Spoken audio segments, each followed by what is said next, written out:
Hello, my friends, and welcome to another devotional connection. 2 Corinthians 12, 8 through 10 reads, 3 different times I begged the Lord to take it away. Each time he said, my grace is all you need. My power works best in weakness. So now I am glad to boast about my weaknesses, so that the power of Christ can work through me.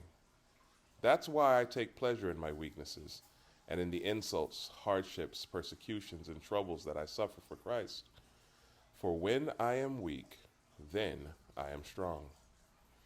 One of my favorite books I have ever read was The Complete Book of Failures by Stephen Pyle.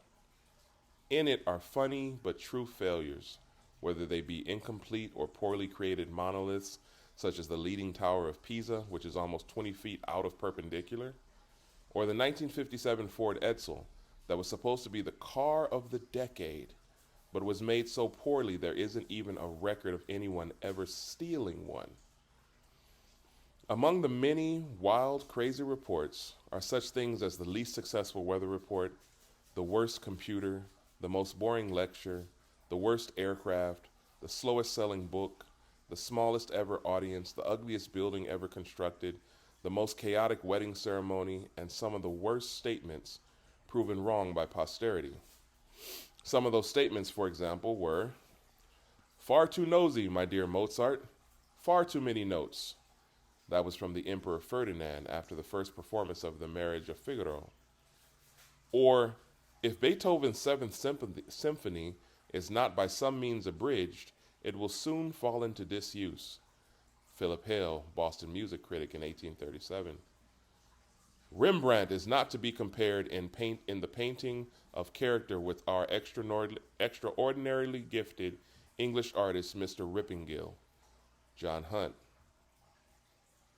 Flight by machines heavier than air is as unpractical and insignificant, utterly impossible.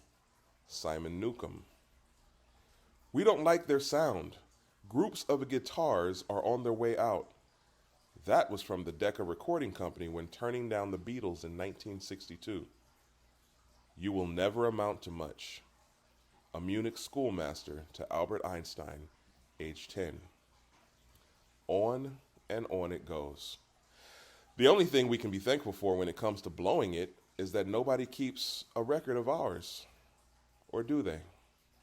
Or do you with others? Folks, if God accepts us with all our failures and provides His grace for us to grow through them, shouldn't we do the same for each other?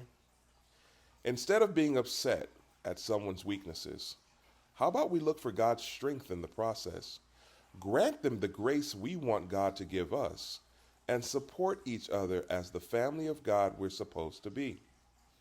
You may be the blessing someone was praying for to help them through. Just a thought. Talk to you again soon.